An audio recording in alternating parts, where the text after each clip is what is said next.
Hey, what's going on, everyone? This is Sheets, and we're going to be going through the NBA slate for this evening. I'm going to be going solo today. I'm going to go through game by game, and then we're also going to build some sims and give a preview of what it could look like. And again, the purpose of this is hopefully to teach you guys how to run these things yourself as well, so that you can, when you have 10 minutes to post time, so to speak, you can blast these things pretty quickly. As long as you have the confidence in the projections, it really shouldn't take you all that long. All right, so let's review yesterday, just from the NBA. I was actually able to take down a GPP. I won the 20K Showtime single entry, and typically on Sundays you're going to get a little bit of a softer lobby. Not because the players are weaker, just because most people are really focusing on NFL. So I've had quite a bit of luck or success, whatever you want to say, playing weekend slates in the usual non-weekend sports. So hopefully that's a lesson to you guys. And I didn't do anything particularly different with respect to how I built this stuff. I missed a bit of value that everybody else seemed to have caught up on. This is Z Resacher. I just literally missed him in my projections. But the cool thing is, check this out. So I got first, and all of these guys were kind of like the same. And I had everybody pretty much boxed out the whole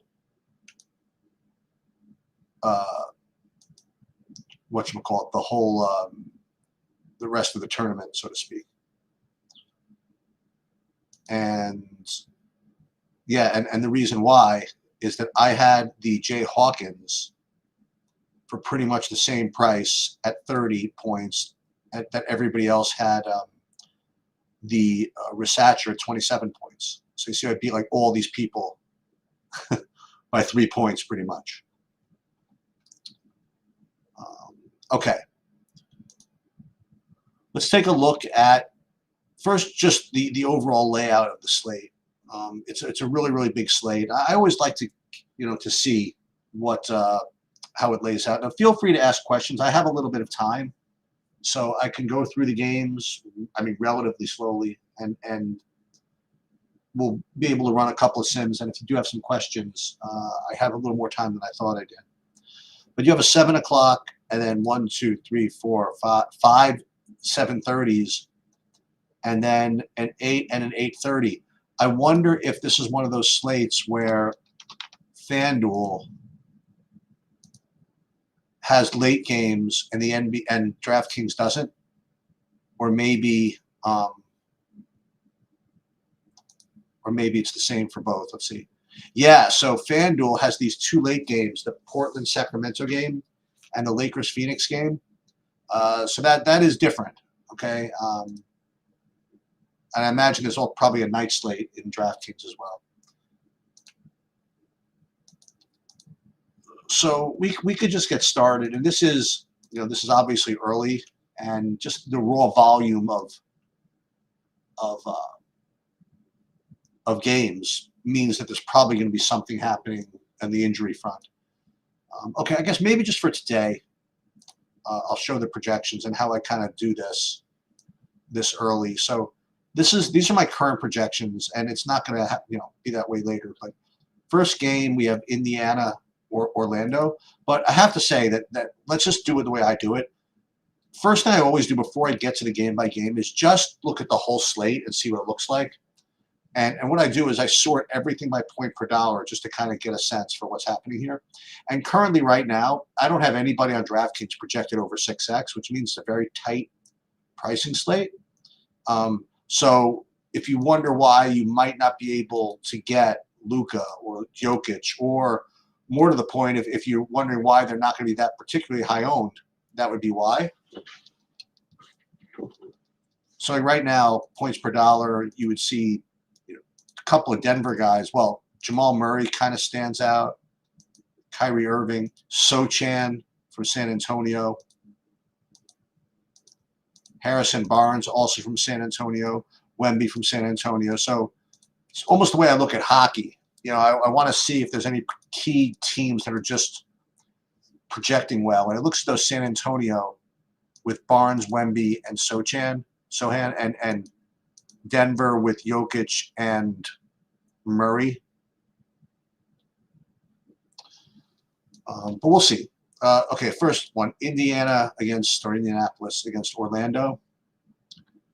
I mean, I just kind of sort these by point per dollar and see if anybody's even 5x on point per dollar or has a real reasonable sheets value score. And as far as points per dollar go, I mean, I suppose that Wagner and Turner would be the best plays here, but neither of them look that great. Okay, and Banchero. So Wagner, Banchero, Miles Turner, but as far as points per dollar go, they don't rate that high. But then I like to re-rank them here by the sheets value score and see if anything pops up a little bit more. So it looks as though Banchero is not bad. So trying to keep pace with who's decent here. Let's put, I don't know, let's put Banchero in here somewhere. We'll put him in 8,800, and we'll see if anybody can get past him. All right, Washington against Atlanta. And as I put this in, I realized that Jonas Valanciunas is still in the league, which is, I don't want to say surprising. I didn't expect it. All right, so what was that? Washington, Atlanta. So again, same thing. I mean, NBA, unfortunately, is very boring. It's a projection-based sport. We just have to see who rates well. So Washington, you have Jordan Poole, who had a really, really big first half the other day and then kind of tailed off. I mean, he could do that. So Poole would be kind of the best guy. He's over 5x. That's reasonable. And then Koulibaly, he had a big game also. So I would say both those guys look just kind of okay. Similar to the Orlando guys, really. And then on Atlanta, Trey, 9,800. I guess that's not terrible either. Jalen Johnson, Dyson Daniels again. So not great, but not bad. And when you look by sheets value score, again, let's see if anything pops up. So, okay, so Trae Young kind of moves almost ahead of Banchero. He's certainly the best from this game. And there's Jordan Poole also. That's not bad, again. So I think, again, we have a game here which is not really a priority. But if I had to pick top guys, it would be maybe something like this. These guys. Poole, Koulibaly, then Trae Young, I guess, from Atlanta. All right, Milwaukee, Boston. Porzingis remains out. Let's take a look and see if any of these studs kind of pop up, the either Giannis or Tatum or anybody like that. But again, we start with point per dollar. And Tatum looks like a very strong play. He's one of the top point per dollar plays, and he's going to be a top raw points play as well. So that looks really good. And then I have like a terrible projection on Giannis here. I mean, I wouldn't say terrible, but I mean, it's pretty much only a point more than Tatum, who's 400 points more. So points per dollar, not great. Let's see anybody else from Milwaukee or Boston that's kind of showing up here. I really don't see anything. Derek White, I guess, would be my next guy. But now when you look by sheets value score, that's when Giannis kind of gets up here. But I think Tatum is definitely the better play. So let's get rid of Giannis just for now, and we'll put Tatum in. Now, as you'll see, I mean, you can't really get to all these guys. So we are going to have to prioritize eventually. But let's just put some guys in.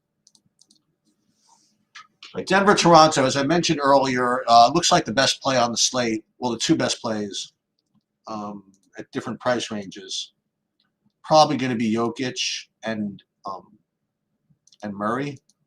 First of all, they're two of the top 3 point per dollar options, even though they have pretty good upside. Let me tell you what this is going to come down to here. I mean, I can already see this. You're going to have Jokic and Murray as one way to do it. You'll have Luka and or Kyrie is another way to do it. And then Sohan is probably going to show up in a lot of lineups. That's going to be my prediction. But yeah, so let's put these guys in. Jokic, obviously very strong. I think actually we could replace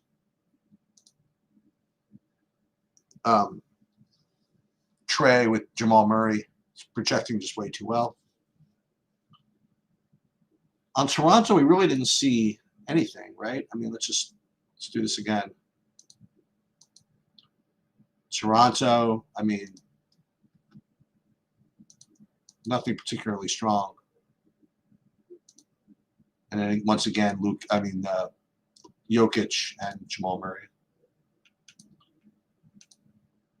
Detroit, Miami looks kind of ugly. I imagine that very few things are going to be playable from here. Take a look. Oh, we don't want to sort by fantasy points. I mean, you look down the list. I mean, I don't find a Detroit guy till all the way down here. So none of this is going to be particularly good. Jovic, even he's only 4.9x. Pretty awful game in general. So I think that we can safely, at least for now, just X this one out. Moving on, Cleveland at Knicks. Let me see. Anybody showing up here? Yeah, okay. So Jalen Brunson looks like a pretty good play, as does Karl Anthony Towns. Now, these guys are going to show up as good plays for most of the season unless somebody gets hurt, one of them, because they just play just a lot of minutes. You have Jalen Brunson with 36 minutes projected, Cat with 35, and these have upside. This has upside for more, just the way Tibbs coaches. So both these guys look really, really good. Cleveland, really, I don't see much of anybody that's really playable here. So let's attempt to prioritize, I guess, already. I guess Brunson has got to be better than Poole. Put him as the guard position. And then it's going to be hard to get all these guys. This is obviously the problem. So you can't get, obviously, both Cat and Jokic. But I think between these two, you're probably going to want to play one of them in your main buy-ins here. And Banchero's already starting to come, down the list here. I mean, we're going to have to start making some sacrifices. If you want to play Jokic, and Murray. And I don't have any problems playing the two of them together, actually, along with Cat and Brunson, which you can do. I mean, like you can play the two Knicks together, the two Denvers together, but then you're 3,700 a man. So NBA, as I mentioned, it's a tight pricing structure today. All right, Chicago against Memphis.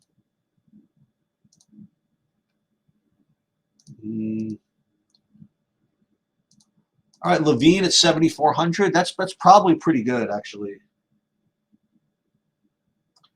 That's funny. As I look through this, maybe I sold these Miami guys short just a little bit. Maybe Hero and Bam are okay. But Zach Levine that's not bad. He's always got upside. Who else? Memphis? Nothing really. I mean, we're really just hoping that some news breaks. Otherwise, it's going to be a really tight, difficult pricing slate. Let's put him in for now. This is like a list of guys that we can hope to get as many as possible. All right, Houston, Sacramento, San Antonio. As I mentioned, and I've seen this before. Without even running it, I can tell you what's going to happen. If the pricing stays the way it is, like Sohan is going to be about 100% owned.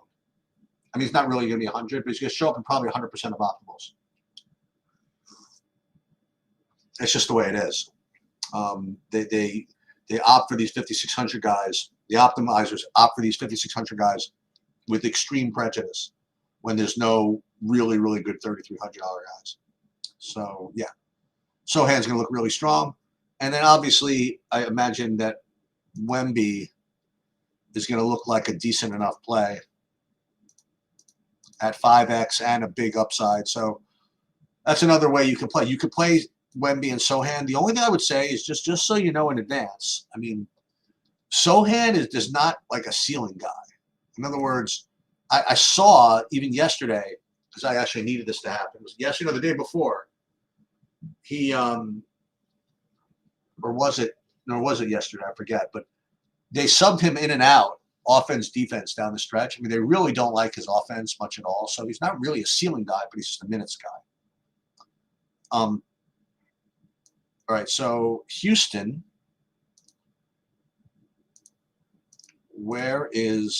There's Van Vliet, but where is Sengun? This is a pretty atrocious projection of 41. I'm not a believer in this one, but assuming this is right now, then all these Houston guys don't look particularly good. Van Vliet, I guess, would be my favorite of them all. And he's over 5x. It's good enough, right? So if you wanted, you play Wemby and then Van Vliet on the other side. So this is the problem. You know, this Sengun could have a tough time with Wemby guarding. I guess that's why he's not projected all that well. All right. And finally, Utah-Dallas. I alluded to this before, but Luka, strong play. Kyrie, strong play. And with respect to Utah, let me see. Not really seeing all too much. Right, before we move on to do some builds, let's do the right thing. Let's take a look at FanDuel, specifically for those last two games. First, we'll take an overall look and see what the difference looks like. And we'll search the FanDuel ones by point per dollar and see anything that stands out. So, okay, so a lot of this in the later games, which is interesting. So DeMar DeRozan looks like the best play on the slate, and he's not from, you know, and he's only available on FanDuel. Oh, this is, I didn't even realize that he was on Sacramento. That's how bad I am. So with Portland, Sacramento, let's just take a look. Yeah, so DeMar DeRozan is a very, very strong play. And really nobody else. Maybe Sabonis, but let's just sort here.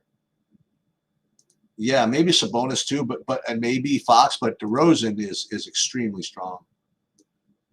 And then Lakers, Phoenix. Let's see if anybody stands out here. No, not really. And again, any real difference between FanDuel and DraftKings? DeRozan, obviously, but he's only from the other game. I guess Vooch is a little bit better. Patrick Williams a little bit better.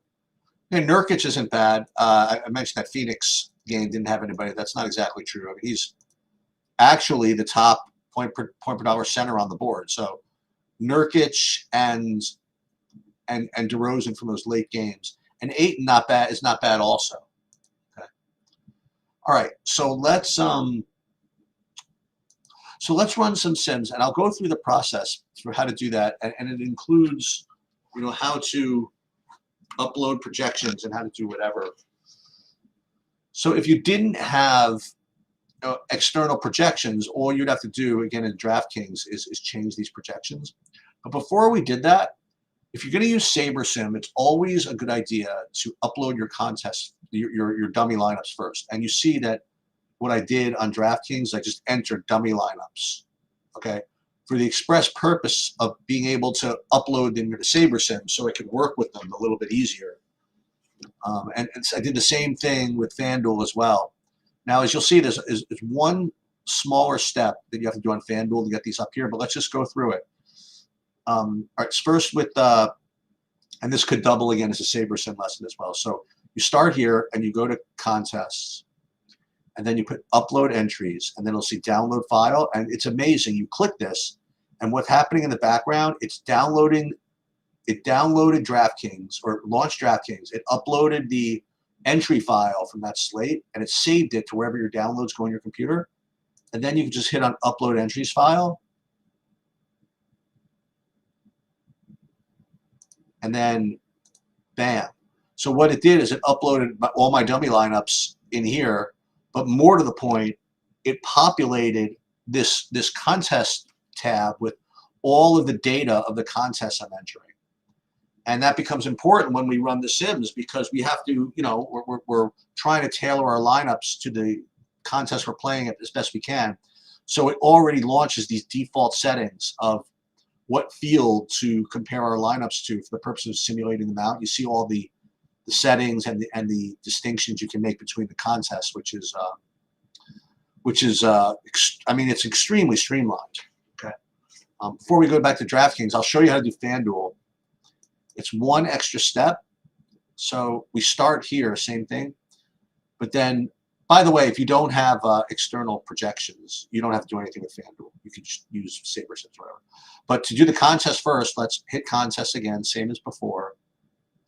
And then hit the upload entries button. And now you have to do one other thing first. First, you have to download it from FanDuel. And then so it'll take you here. And then what you have to do, again, I did dummy lineups. You hit CSV edit under the slate. Then you're going to hit download a CSV, which will then put it in that download file. And then you go back to SaberSim. And then we upload it here. So it's one extra step to get the FanDuel, you know, templates up here. Okay, so it doesn't really matter what projections we use. By the way, for those of you SaberSim, can you tell me why you have this lightning bolt right here, right now? It says you have players that are out in your lineups. You know why that is? Because I did these dummy lineups with all these guys that are out. So, right? Okay. We'll fix that. So you want to use the SaberSim ones, or we use mine? It doesn't really matter. We'll use mine for now. So if you didn't want to upload your player projections, you could just make two changes here. Like you go, you know, maybe down a point, and then you just run these. But if you want to upload your own, you could use the CSV file the way I'm going to show you. But if you do have it through TrueDFS, you can also do it right through TrueDFS. I mean, TrueDFS has SaberSim on it, and my projections will be an option within TrueDFS. Should I do that now? Yeah, why not? Hold on, let's demo that, and hopefully it works. So let's go into TrueDFS, and we won't do it straight from SaberSim. We'll go in here, we'll log in. And then we will, well, I have two-factor authentication, so I have to do this authentication thing. Okay, so then when you're in here and you go to SaberSim and you go with Tools, SaberSim, assuming we didn't do any updates, you go to the NBA, it should be somewhere. Oh, you know what I didn't do yet? Ah, I see. So if you do this off-site, it doesn't remember it, so I'd have to upload it again here. But we can do it again. Here, let's do that again. So let's go into contests, upload entries, download, right? Upload.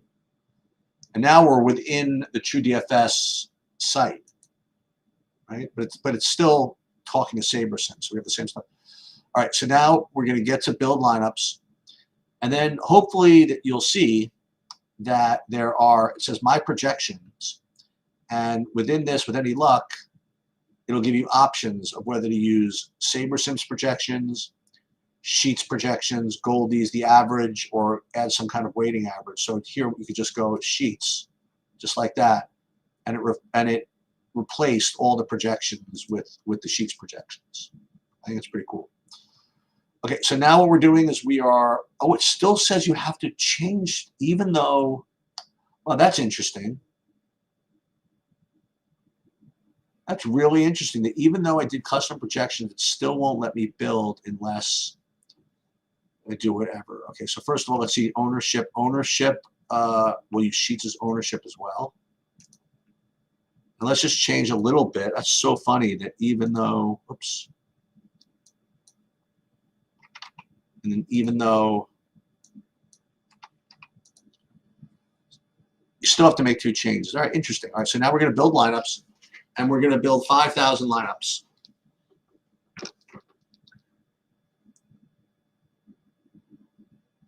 Using the new Saber Sim. What's up, K9? And again, what's so cool about this new Saber Sim is that it already saved all the field data that you're going to need.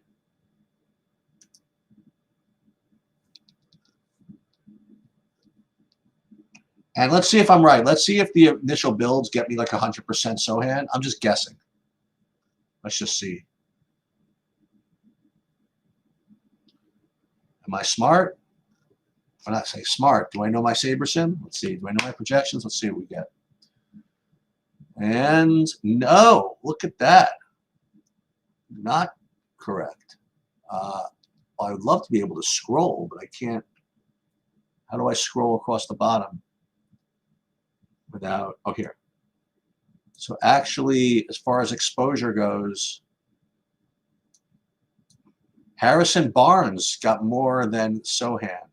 Now this is, again, this is kind of interesting. So this is the exposure just running the Saber Sim, the general, lineup building, what you would call it,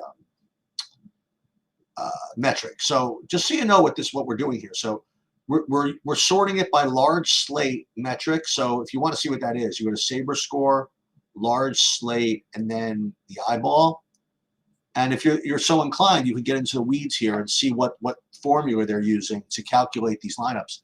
So of note is that 95th percentile outcomes in the lineups matter, and also they are gaining it by minus 0.3 average ownership. So it is creating a pretty aggressive portfolio. So what you can do at this point is one of 2 things. Number one, well, you can move on to the next thing and run the Sims, or you can tweak a little bit. Now, there's certain ways you can tweak. One is you can manually just tweak the ownership, right? So if you don't like you're getting 71% of Barnes, you could click here, max exposure, and change it. Like let's say you only wanted, max 50%. You would put in like 50%, hit apply, and then it automatically gives you all the lineups you need, which is kind of sick. I mean, it really is kind of sick that it can do that. Let's get rid of that.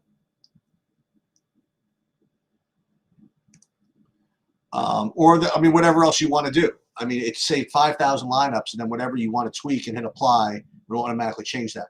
But another thing you can do is you can mess with this min uniques button. So right now it's coded to only require you to have 1 different player in each lineup. And if you want to be a little more diverse, you'll go more min uniques. But like with everything has a price. Diversification is worthwhile. I mean, it's worth something, but it costs you something, right? Right now you'd be getting the best lineups that you can, but so if you get more diverse, then you're not going to get these same 70. So you have to figure out a way to measure how much you're costing yourself by doing that. So what I like to do, even especially at this point, is you go aggregate metrics, and you'll put average projected score, save and save, and you'll see now you have, of these lineups, you have an average projection of 255.12. And what we use that for is to kind of just test ourselves, meaning each change we make, see how much that's dinging us, so that we can know when to stop. So, like for example, right now it's average 255. So let's say I want to do more min uniques. So let's go min uniques 2. We'll just take a look and see what this does. All right, it didn't really affect the average projection at all, so you should probably do it. here, it didn't affect it at all. So even min uniques 3 is clear. And even min uniques 4, it didn't really go down much at all. Only when it got to min uniques 5 did it dip. So let's go back and we can use min uniques 4 as our diversification metric. So now what we can do if we want, we can just save everything to these contests. And the way that we're doing that is by unique rank, which means that it's going to give you completely unique lineups in all your contests. Okay. So like what that means is, okay, so if we saved it, right now all of them are checked. Okay. And if all of them are checked, and it's unique rank, it's got to have to decide, you know, which way to do this. So what you should probably do is you go into this autofill thing and rank these in some way. Like if let's just say that a lineup is so good that it's going to appear in 5 different, you know, in contests. Here it's going to rank them for you, like how you'd want, you know, where you want your best one. Now again, you could allow for the lineups to be duplicated. In other words, I could have the same lineup in multiple lineups, multiple contests. And there is a certain degree of wisdom to that. Some people play that way. I like to be as diversified as possible, so I don't. So I would go into autofill and I would probably sort by, I would maybe by entry fee or something like that, or probably the mega 8s I would just drag here to the top. And that's why my top lineup would go into here. Now, one thing that we haven't done literally at all, which is what we're going to do next, is run the sims. So what we've done is built really, really good lineups. And look, we have good projections, good ownership. We have a good formula to rank these lineups. That Saber Sim, I went into the weeds with that. We went as diverse as we can to go min uniques 3.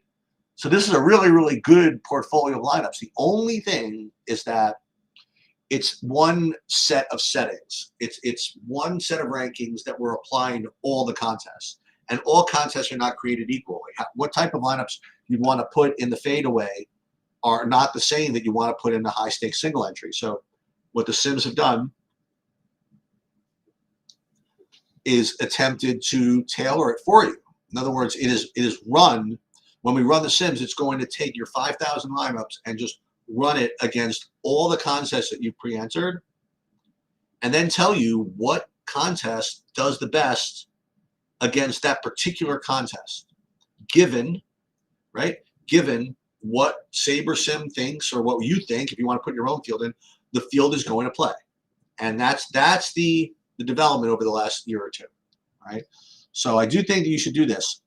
Now, before we run contest sims, it's important to know what you're going to be getting here, right? So when you run contest sims, it's going to sim your 5,000 lineups against all these contests, against all these different field lineups. Now, if you wanted to get into the weeds and see what these fields are, you can click through here. I'm not doing that.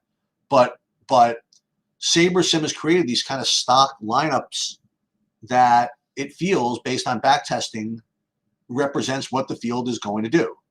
Okay, given entries, given how much is for first, and all that stuff. Now you can replace these with your own fields if you're good enough to figure that out. But for now, I mean, again, I would stick to the Saber Sim field lineups until you can get really, really adept at creating your own. But this is what it's going to be simming against. Okay, so we go back in here and let's run the contest sims. Now let's go to direct fill only because this way we can see the lineups.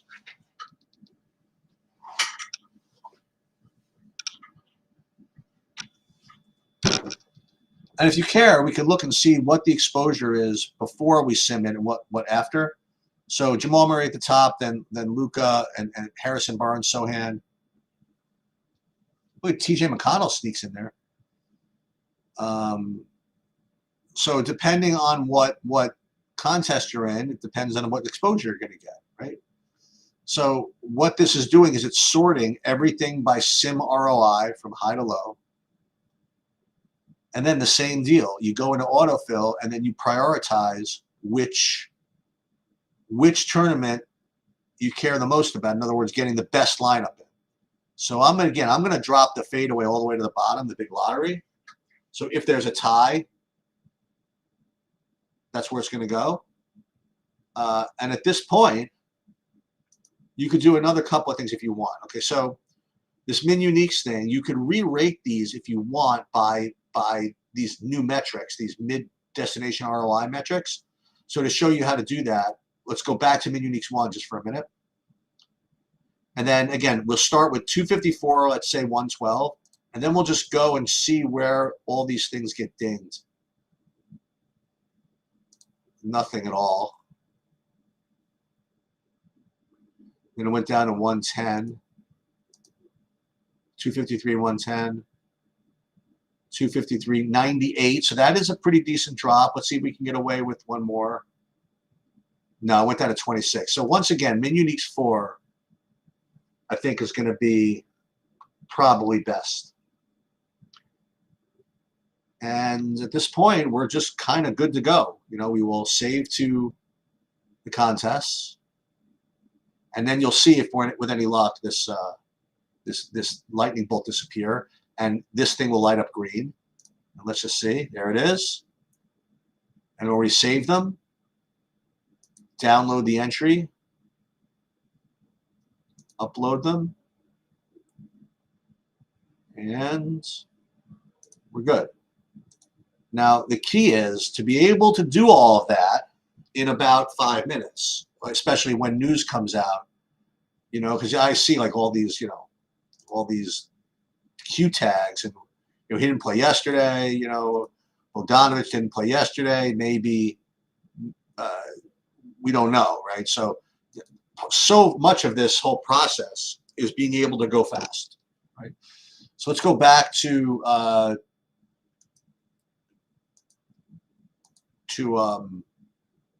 FanDuel, and we'll do the same thing. And once again, we have to upload the entries. Well, I wonder if I could cheat and find that from the other one. Was it this one? Yeah, I think so, right? FanDuel. Yep. So we upload the FanDuel contests, and we'll go to build lineups. And again, we don't even have to make any changes with here because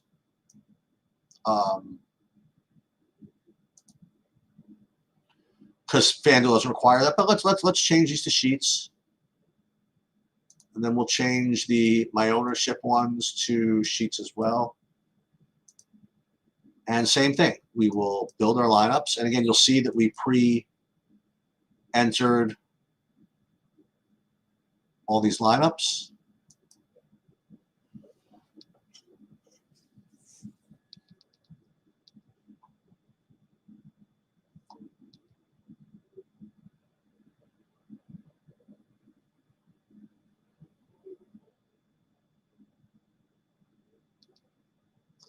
And I wonder if I'm going to get all the DeMar DeRozan.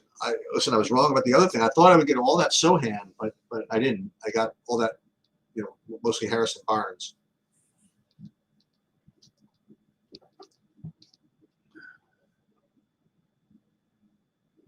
All right, so let's just see what we get FanDuel in general. Wow, look at the top own, Patrick Williams, 82%. Interesting. All right, so same thing, right? So let's first go to, you know, let's see, we don't even have to go to min uniques here. Actually, let's do it. Let's do the same thing we did before. Let's average projected score, save attribute. So it's 296. So same thing. Let's go min uniques 2, min uniques 3. I think you should be able to get away with more on FanDuel. 296. Still not even, oh, there, it's down to 294 maybe. Let's see the next big drop. 292, so really not bad. I mean, you can get pretty diverse over here if you wanted to. Yeah, there's the big drop. So min uniques 5, if you didn't want to run the Sims, right, you could probably just stop here and just blast, right? But let's run the Sims against the, you know, the lineups that we, you know, same thing as before. Again, let's double check and see. You know, it's putting different fields for different things, and you could click through these and see if you think that represents what you think the field should do. But I think that's, you know, putting your own presumptions or assumptions over SaberSim as far as that goes is tough. So let's do this.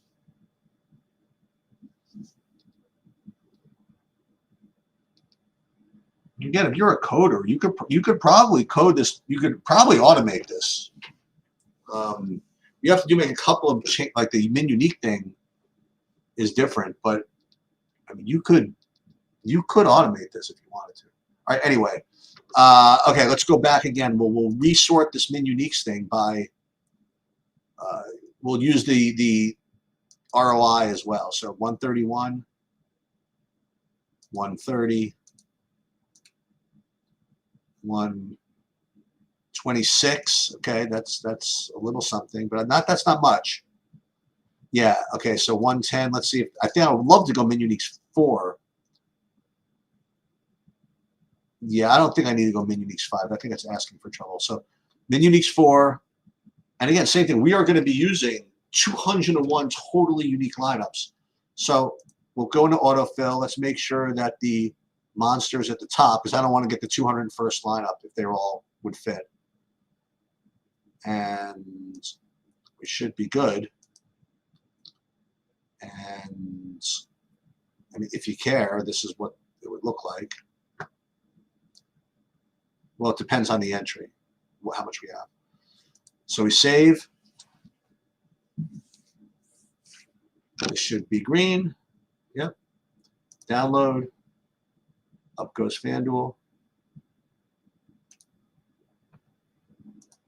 And then up we go. I mean, I also would like to direct you guys. I mean, if you do run SaberSim a lot, I mean, SaberSim itself has some really good tips within their Discord. And I would suggest that you watch Office Hours, which is their YouTube channel, where they take questions and they go over a lot of this stuff. In greater detail, and they deal with a lot of the common questions that people come up with. I guess that's going to do it for today. For later today, we're going to try this. We have 4 sports that we're running. We have MLB, NHL, NFL, and NBA tonight. So I'd like to cover all of it between 5:30 and 7, and the order of it is going to be it's going to be interesting. I want to do NBA last because it's going to, it's more sensitive to late news. So what I'm probably going to do is at 5:30, maybe do MLB, then maybe 6, maybe I'll do NFL, and then hockey, and then NBA. I don't know exactly how long it's going to take to do all these. I'm just going to do just kind of lineup building. And as I do that, I'm going to be talking about who I like, I guess. But who I like is really just not relevant in DFS. Who I like versus who I'm playing is 2 totally different things. It's all about developing process and developing in a way that you can manage it from a time perspective also. All right. Well, I hope you guys got something out of that. Kenan Bronco, I got your DM, your Discord message. I am going to attempt to do a hockey video specifically with respect to the new SaberSim, and any other requests like that. Just feel free to drop them in.